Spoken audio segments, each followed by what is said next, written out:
La Berlín de hoy renació de sus escombros, más de una vez, lo que permite que hoy tengamos en la ciudad una variedad arquitectónica interesante.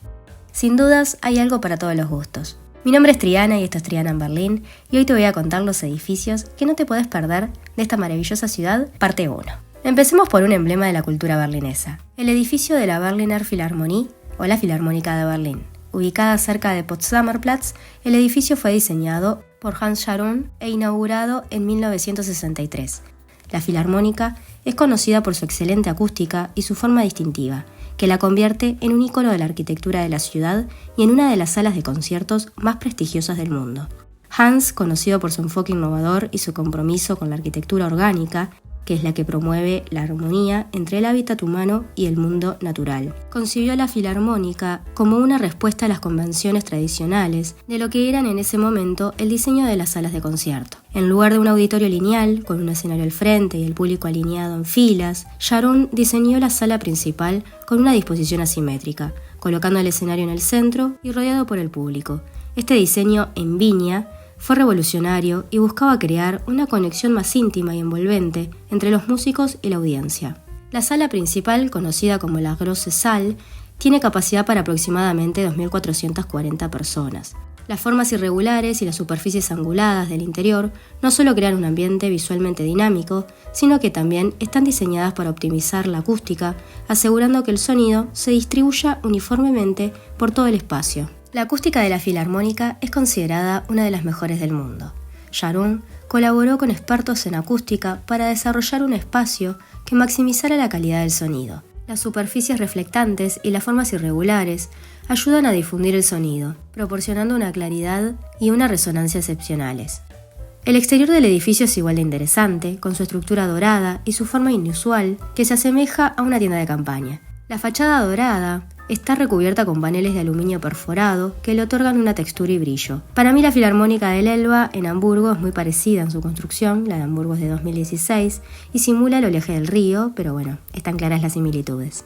La entrada principal de la Filarmónica de Berlín está situada en una esquina del edificio, subrayando el enfoque no convencional del diseño general. En 1984 se añadió un auditorio de cámara, la Kammermusical, también diseñado por Hans Scharoun, y terminado por su alumno Edgar Wisniewski, que complementa la sala principal y añade flexibilidad a la programación de conciertos. La Filarmónica de Berlín no solo es el hogar de la mundialmente famosa Orquesta Filarmónica de Berlín, sino que también sirve como un importante centro cultural para la ciudad. Alberga una variedad de conciertos, desde música clásica hasta contemporánea, y es un lugar clave para festivales y eventos musicales internacionales. Te recomiendo que mires la programación con tiempo si planeas venir, porque a veces hay conciertos con entradas accesibles a unos 15 euros y podés vivir la experiencia de conocer por dentro de la Filarmónica y presenciar la magia de la acústica. Y nos vamos a lo más moderno de la ciudad, el Cubo de Berlín.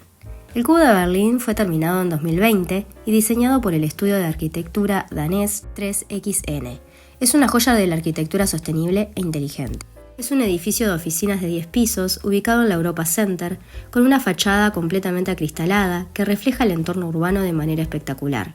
Además de su estética llamativa, el cubo está equipado con tecnología inteligente para la gestión de energía, iluminación y climatización, lo que lo convierte en un ejemplo de eficiencia energética y diseño futurista. La superficie total es de aproximadamente 19.500 metros cuadrados y su fachada completamente de vidrio, que está compuesta por paneles triangulares reflectantes.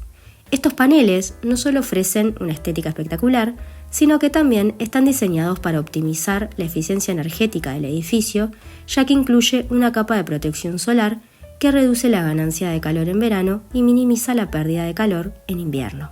Está equipado con un sistema de gestión de edificios avanzado que controla la iluminación, la climatización, la seguridad y el sistema del edificio. Una de las características destacadas es su terraza en la azotea, que ofrece vistas panorámicas de la ciudad. Esta área no solo sirve como espacio de relajación para los empleados, sino que también puede ser utilizada para eventos corporativos y sociales. Ya que estamos en el entorno de la Potsdamer Platz, vamos a hablar de la Torre de Kohlhoff. Este es un rascacielos de 101 metros de altura, diseñado por el arquitecto Hans Kohlhoff e inaugurado en 1999. Este edificio destaca por su estilo neoclásico moderno, con una fachada de ladrillo que recuerda la arquitectura de Nueva York de principios del siglo XX. El edificio cuenta con detalles arquitectónicos como las líneas verticales y las ventanas de estilo retro que refuerzan la apariencia clásica del edificio. La torre alberga principalmente espacios de oficina de alta calidad y una plataforma de observación conocida como Panorama Punkt, situada en el piso 24. Lo que hace especialmente interesante esta plataforma es el ascensor de alta velocidad que lleva a los visitantes desde la planta baja hasta la cima en tan solo 20 segundos, siendo uno de los más rápidos de Europa. La entrada hoy, en 2024, está a 9 euros. La torre de Kohlhoff, junto con otros edificios en Potsdamer Platz, simboliza el renacimiento de esta área como un centro dinámico de actividad comercial y cultural. La torre no es solo un punto de referencia arquitectónico, sino que también juega un papel importante en la revitalización económica y social de la zona. Su diseño, que mezcla lo moderno con lo clásico, refleja la historia y el futuro de Berlín como una ciudad en constante evolución. Seguimos con un edificio que a mí particularmente me gusta mucho y es el Marie Elisabeth Luther Haus, un edificio gubernamental que forma parte del complejo parlamentario del Bundestag, el Parlamento Federal de Alemania. Fue diseñado por el arquitecto Stefan Braunfels y se completó en 2003.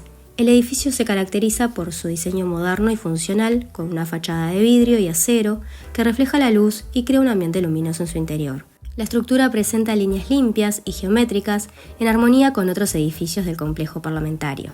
El edificio alberga las oficinas y salas de reuniones de los miembros del Bundestag, así como varias comisiones y grupos de trabajo. También contiene bibliotecas especializadas, salas de conferencias y áreas de exposición que están abiertas al público en general.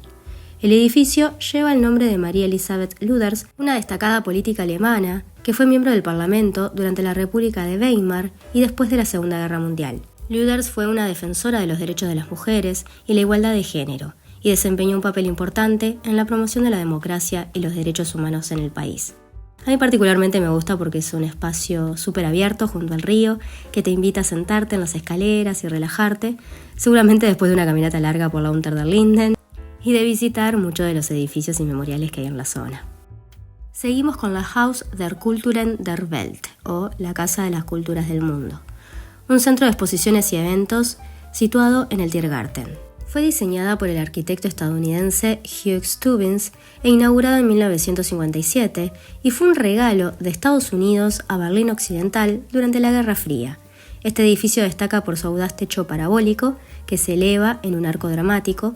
Originalmente construido como una sala de congresos, el edificio ahora alberga una amplia variedad de eventos culturales y artísticos.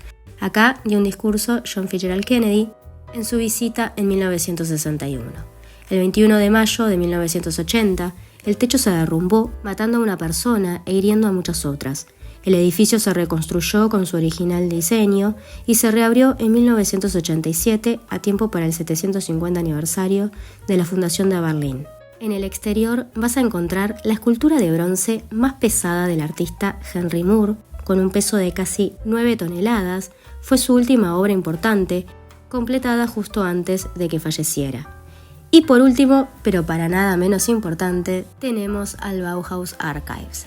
La colección del archivo y el archivo en sí fue fundado en 1960 por el historiador de arte Hans Maria Winkler en la ciudad de Darmstadt con el apoyo de los miembros más importantes de la escuela. Pero el archivo no estaba en Berlín, estaba en Darmstadt. El archivo creció tan rápido que fue necesario encontrarle un nuevo hogar y es así que planearon construir un edificio más grande en la ciudad, pero la autoridad local no les permitió desarrollar el proyecto. En una de sus visitas a Berlín, Walter Gropius, fundador de la Bauhaus, le comenta la idea a uno de los senadores de la ciudad y logra que se ponga a disposición los terrenos y los fondos para el museo. Es así como en 1971 el archivo Bauhaus se trasladó a la capital alemana. Se modificó casi por completo el diseño original de Gropius. El nuevo edificio es diseñado por The Architects Collaborative, el estudio de arquitectura creado por el propio Gropius, que solo conservó la silueta del techo. La famosa burocracia alemana hizo que la primera piedra se colocara recién en 1976 y que el edificio se terminara en 1979. Este museo y centro de investigación alberga una extensa colección de obras y documentos relacionados con la Bauhaus, desde diseño gráfico y mobiliario hasta arquitectura. Esta colección proporciona una visión completa de la historia y el legado de la escuela, desde su fundación en 1919 hasta su cierre en 1933, debido a la presión del régimen nazi. La estructura del edificio, con sus formas geométricas y techos inclinados, es un ejemplo del estilo funcionalista promovido por la Bauhaus, subrayando la importancia de la forma y la función. Actualmente, en 2024, el edificio está en plena reforma, pero ofrece un espacio alternativo en el barrio de Charlottenburg, donde se exponen algunas de sus colecciones. Espero que te haya gustado este video, no te olvides de suscribirte, que me ayuda un montón, y nos vemos el próximo domingo con otra historia o conociendo más de Berlín. Que tengas una hermosa semana. Chao.